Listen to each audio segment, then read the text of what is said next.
Hi Pixels, what is up you guys? Welcome back to the channel. Today I'm very excited because I'm going to be sharing with you guys my top 3 games for Nintendo Switch solo play. So if you haven't seen one of my previous videos, I covered my top underrated Switch games of all time. Then also I covered my must-have games to play for multiplayer and online. So if you haven't checked those out, definitely make sure you check those out because I love those games truly. But these games that I'm about to share in this video are my favorite games to play on the Nintendo Switch for solo play, and I play these on my OLED. This is backwards. My OLED as well as my Switch Lite, and honestly there isn't a major difference on which one I like more. It really depends on the game and also the experience I want. A lot of these are going to be games that I play on my OLED, but I'm pretty sure 2 out of 3 of them you can play on your Switch Lite. So we'll get into that in a sec. If you're new here and you like gaming kind of content, then definitely make sure to like and subscribe because we do a lot of that here. Let's get into it, Pixels. So we don't have a big list. Obviously it's going to be 3 games, but I have a lot of notes, okay? These are in no particular order, but I do love these all, and I'm kind of gonna save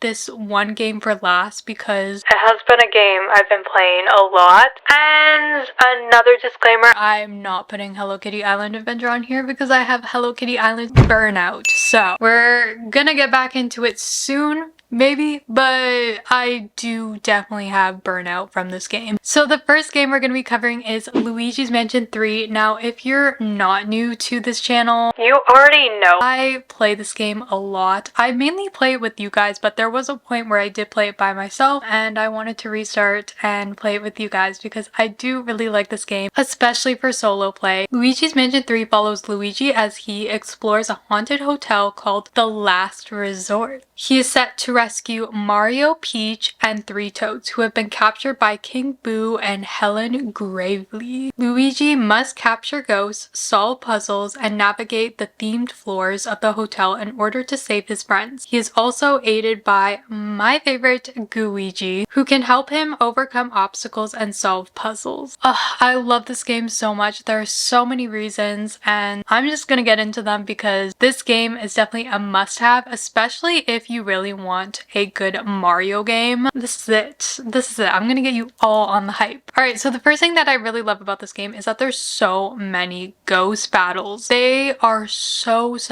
fun. Honestly, I'm a Halloween girl through and through, so maybe that's why I love ghost battles so much, but there's just something about a good ghost battle, a good action-packed battle that just gets me, and there's so many of them. It's like never ending, pretty much. So it's one of my favorite Mario games because there's a mix of everything. So again, there's lots of battles, it's very spooky, it's very adventurous. There's also an exploration element to it. You're exploring the hotel. It's very great on the OLED. It's backwards. I always have it backwards. This is great on the OLED because you can really see, and like it's so immersive, and obviously the OLED you have versatility, so you can play it on your TV and really see it. It's just very immersive. It gets you in the spooky spirit, and this is great during Halloween time, so I love that. And then again, it's very action-packed. Like there's a lot going on, so it can be chill at times, but it mainly is action-packed. I'm not gonna lie. I would say this is still considered a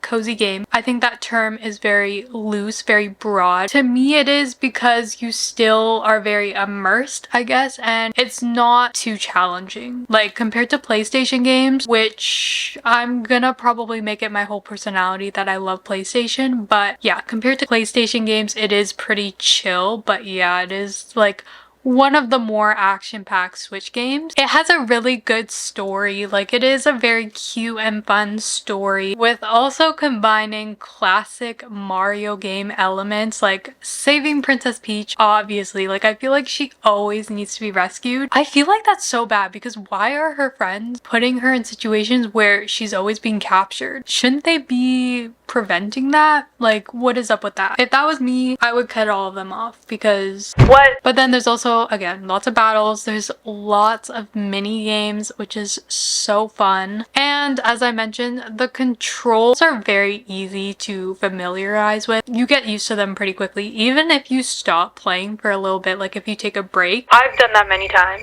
as you know. But it's not that hard to get back into it. It's a really easy game to just hop right back into it. Okay, and then as I said, I think I mentioned this in the beginning, I don't know, I yap a lot, so I don't know. But because you can play Luigi and Luigi, when you get to that certain point, you can play with one other person. I think they would have to be Luigi. To me, it feels more of a solo game. Like, it doesn't really feel like a multiplayer game. Again, you can have that, but it's a solo play game for me. So, okay, number 2, this is truly a solo play game because I play it on my Switch Lite. Critter Cafe. If you're not new to this channel, you've probably heard me mention this game a few times. I would say I think it is relatively newer. It's not new, but it is relatively newer. I think it came out like earlier this year. But in Critter Cafe, rescue and bond with adorable fantasy critters in need of your help and build a new home together. Design and run your own cafe, care for your critters, uncover the secrets of mysterious portals, and create a wholesome cafe for all to enjoy. Does that not sound like the ultimate cozy game? I'm using quotations now because I realize it's such a loose term, but yeah, it is pretty much what you think of when you hear the word cozy game.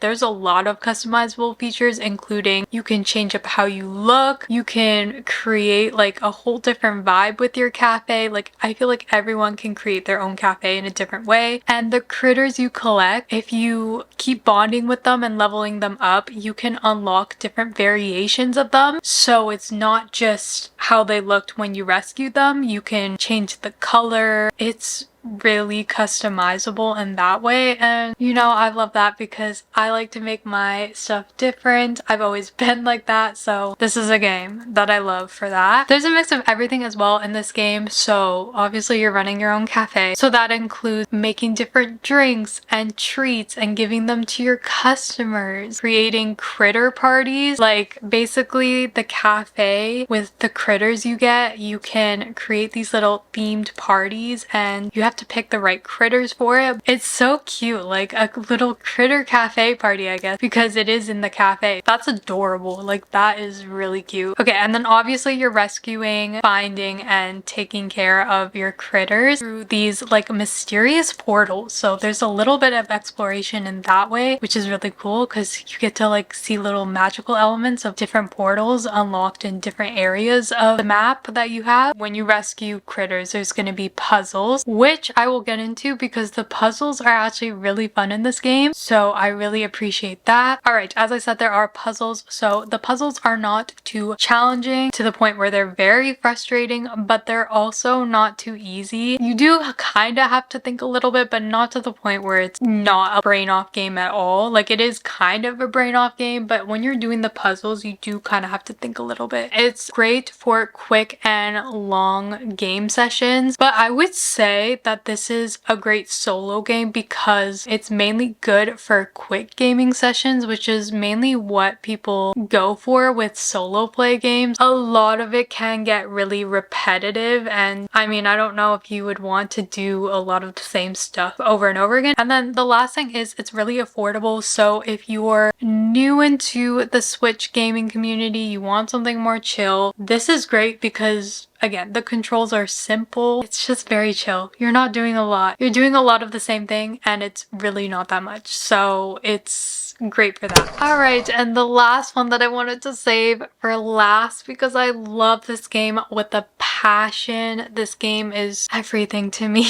That sounds so dramatic, but it's so true. Disney Dreamlight Valley. Why did I say it like that? Disney Dreamlight Valley. I love Disney Dreamlight Valley as a huge girly girl and a Disney princess girl. Just a Disney girl in general. This game has everything you could ever want. Disney Dreamlight Valley is a life simulation adventure game where players restore a once idyllic Disney and Pixar themed valley to its former glory after it was corrupted by a mysterious event called the forgetting. Players explore the valley, interact with beloved characters, complete quests, and engage in activities like gardening, cooking, and crafting, all while uncovering the mystery of the forgetting and restoring the valley's magic. Aside for Animal Crossing, this was the game that was it in the Switch community and still is. It's very timeless because there's so many updates and so many things going on, and obviously it's Disney, so that's never going out of style. I don't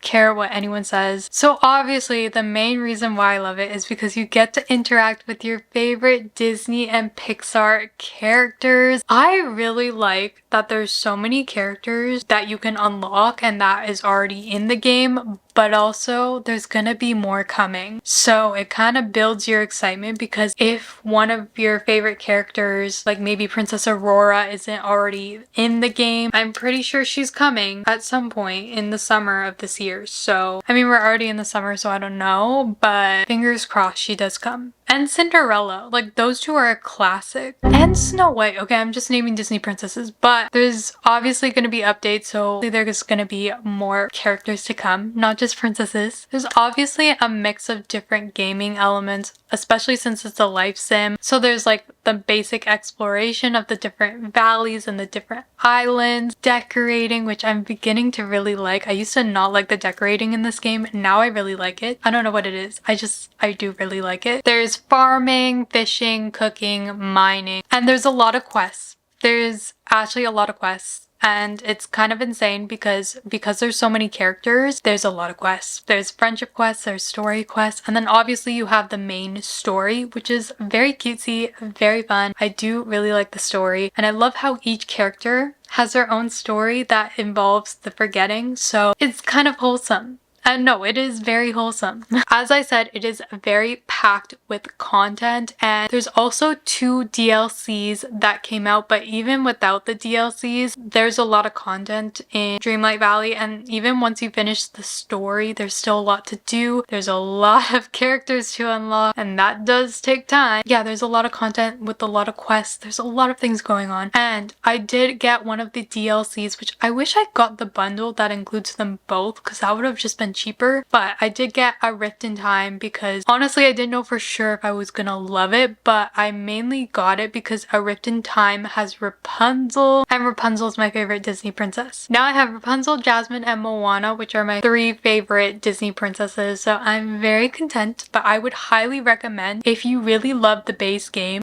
get the bundle that has the 2 DLCs. I'm pretty sure it's on sale right now. At least right now when I'm filming this, it is on sale. It is July 17th. The bundle is on sale. I'm pretty sure it's around $50, which is pretty good because if you get the base game, then one of the DLCs and then the other DLC, it's a lot of money and it adds up. So just get the bundle right away. The gameplay is very rewarding when you complete quests. Like you get like little rewards, but then also on top of that, if you want more items, the shop has some really good stuff. So make sure you stock up on your moonstones because honestly, I really like the shop items. As I said, the gameplay is also very forgiving and great for beginner gamers. Like it gives you all the beginner gaming mechanics. It's very forgiving. If you mess up, it's not a big deal. I've messed up a few times and that was just because I wasn't paying attention. Overall, it's not a game you can really mess up too much, so that's great. This is a game I do play on my OLED. It just feels so much more immersive and I love it, so